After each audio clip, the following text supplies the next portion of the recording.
الحمد لله القائل الذي علم بالقلم علم الإنسان ما لم يعلم. أشهد أن لا إله إلا الله وحده لا شريك له وأشهد أن محمدا عبده ورسوله. اللهم صل وسلم على سيدنا محمد وعلى آله وصحبه أجمعين. أما بعد، فيا أيها المسلمون اتقوا الله، أوصيكم وإياي بتقوى الله فقد فاز المتقون. قال الله تعالى: يا أيها الذين آمنوا اتقوا الله حق تقاته ولا تموتن إلا وأنتم مسلمون. Muslimin yang dirahmati Allah sekalian, di kesempatan berada pada hari Jumaat yang mulia ini, saya berpesan kepada diri saya dan kepada hadirin Jumaat sekalian, marilah kita meningkatkan ketakwaan kita kepada Allah SWT dengan bersungguh-sungguh melaksanakan segala perintahnya dan meninggalkan segala larangannya. Mudah-mudahan kita mendapat rahmat, seterusnya berjaya dan selamat di dunia dan di akhirat. Fokus khutbah kita pada hari ini adalah ilmu dan Islam. Hadirin Jumaat yang dirahmati Allah sekalian, dalam mengharungi arus kehidupan ini, kita amat dituntut mempelajari pelbagai bidang ilmu yang bermanfaat dalam urusan mentadbir dan memakmurkan bumi ini. Islam menggalakkan umatnya untuk menuntut apa sahaja bidang ilmu yang bermanfaat, kerana ilmu dan Islam itu bergerak seiring. Ilmu dan Islam tidak boleh dipecahkan kerana Islam itu sendiri adalah berteraskan kepada ilmu. Allah SWT meletakkan kekuatan akal fikiran dan ilmu sebagai keutamaan yang membezakan antara insan dengan haiwan. Dengan akal dan wahyu, manusia mampu menjerahkan potensi dan kekuatan yang ada padanya. Sejarah telah membuktikan bahawa kesinambungan budaya menuntut ilmu berterusan bermula sejak Nabi Adam AS hingga sampai kepada Rasul terakhir, yaitu Nabi Muhammad SAW. Begitu juga peristiwa bersejarah ketika penurunan wahyu yang pertama di Gua Hira adalah penekanan kepada ilmu.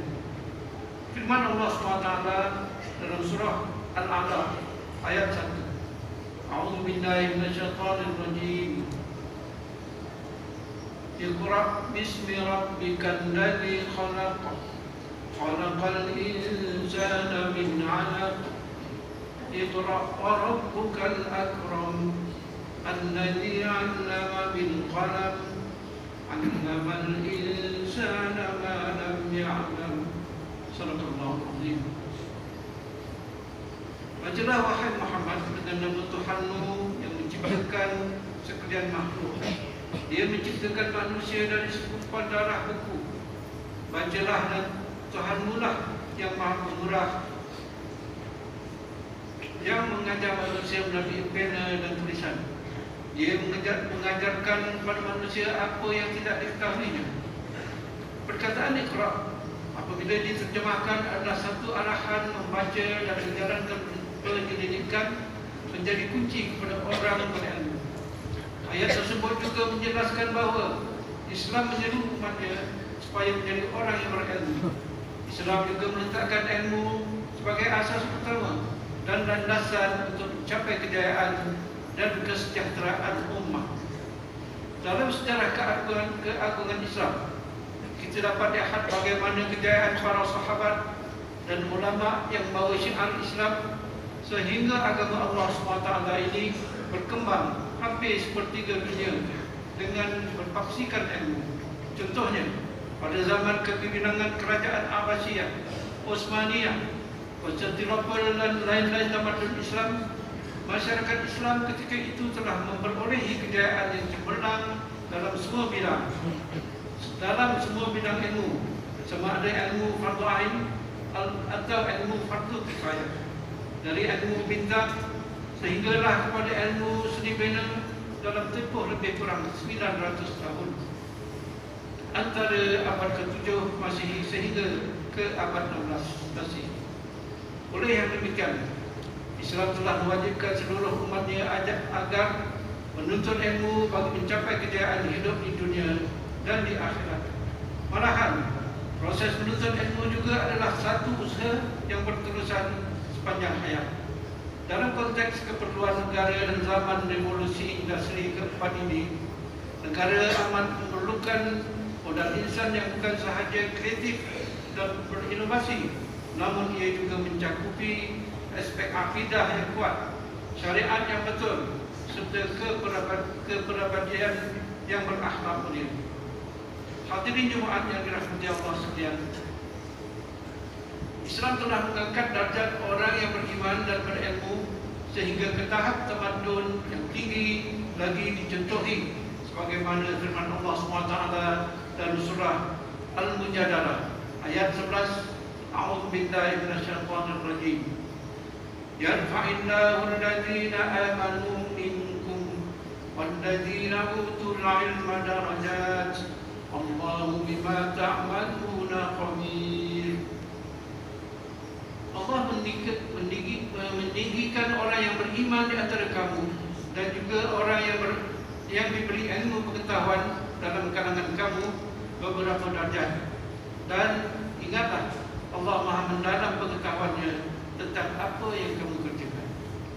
Sebagai umat Islam, Al-Quran dan As-Sunnah adalah sumber utama bagi melahirkan seorang Islam yang beriman dan berilmu untuk meningkatkan kehebatan tamadun umat Islam.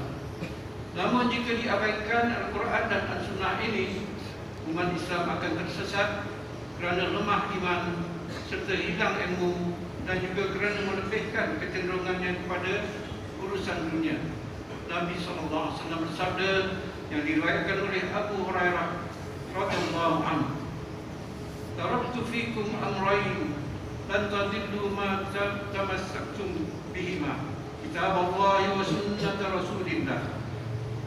Bermaksud, aku tinggalkan dalam kalangan kamu dua perkara yang kamu tidak sekali-kali akan sesat selagi kamu berpegang teguh kepada keduanya, yaitu kitab Allah, yakni Al-Quran dan sunnah Rasulullah sallallahu alaihi wasallam. Hadis riwayat Imam Bukhari. Oleh itu, apabila kita hendak beriman dan berilmu dengan sempurna, maka kita hendaklah baca dan faham Al-Quran dan As-Sunnah terlebih dahulu, supaya kita sentiasa mendapat hidayah daripada Allah SWT. Allah memelihara keimanan dan menambah ilmu serta melindungi kita dari kesesatan apabila Al-Quran dan Sunnah Nabi SAW menjadi pegangan kita, bahkan sebagai amalan rutin dan pakaian harian. Kita tidak mahu menjadi orang Islam yang tidak beriman dan tidak berilmu. Kita tidak mahu menjadi orang Islam yang berpendidikan tinggi tetapi mengamal ajaran sesat. Kita tidak mahu juga menjadi orang Islam yang berpendidikan sederhana tetapi terpengaruh dengan ajaran sesat. Janganlah jadi orang Islam yang malas dan tidak berusaha untuk menambah ilmu bagi memajukan diri, keluarga dan negara. Oleh itu, jadilah orang Islam yang kuat berpegang teguh kepada akidah, syariat dan akhlak supaya menjadi khairul ummah yang seimbang dalam semua aspek kehidupan dan yang paling penting diridai oleh Allah SWT. Sidang Jumaat yang dirahmati Allah sekalian, sebagai penutup bicara khutbah hari ini, antara pengajaran dan penghayatannya adalah: pertama, umat Islam hendaklah menjadikan kehidupan seharian sentiasa disinari dengan amalan-amalan Islam dan budaya menuntut ilmu. Kedua, umat Islam hendaklah memastikan diri sendiri serta ahli keluarga sentiasa memajukan diri dengan ilmu berlandaskan akidah, syariah dan akhlak Islam. Ketiga, umat Islam hendaklah mengisafi bahawa bila-bila masa sahaja Allah SWT boleh menjadikan seorang itu tersesat, lemah dan hina dengan ilmu sendiri, jika tujuan memiliki ilmu itu bukan untuk keredaan Allah SWT, dan kepentingan Islam. Sebaliknya kerana tuntutan hawa nafsu dalam mengejar kehidupan di dunia ini. A'udzubillahi minasyaitonir rajim. Afara'aita man ittakhadha ilahahu hawahu wa adallahu Allahu 'ala 'ilmin wa khatama 'ala sam'ihi wa qalbihi wa ja'ala 'ala basarihi ghishawah faman yahdihi min ba'dillah afala tadhakkarun. Bermaksud dengan yang demikian, bagaimana fikiran wahai Muhammad terhadap orang yang menjadikan hawa nafsunya Tuhan yang sepatutnya, dan dia pula disesatkan oleh Allah kerana diketahuinya bahawa dia tetap kufur ingkar, dan dimeteraikan pula atas pendengarannya dan hatinya, serta diadakan lapisan penutup atas penglihatannya. Maka siapakah lagi yang dapat memberi hidayah tunjuk kepadanya sesudah Allah menjadikan dia keadaan demikian? Oleh itu, mengapa kamu wahai orang-orang yang ingkar tidak ingat dan insaf? Al-Jasiyah ayat 23. Barakallahu li wa lakum bil Qur'anil azim wa nafa'ani wa iyyakum bima fihi minal ayati wal dzikril hakim. Taqabbal minni wa minkum tilawatahu innahu huwas samiul alim. Aqul qawli hadza astaghfirullahal azim li wa lakum wa lisa'iril muslimina wal muslimat fastaghfiruhu innahu huwal ghafurur rahim.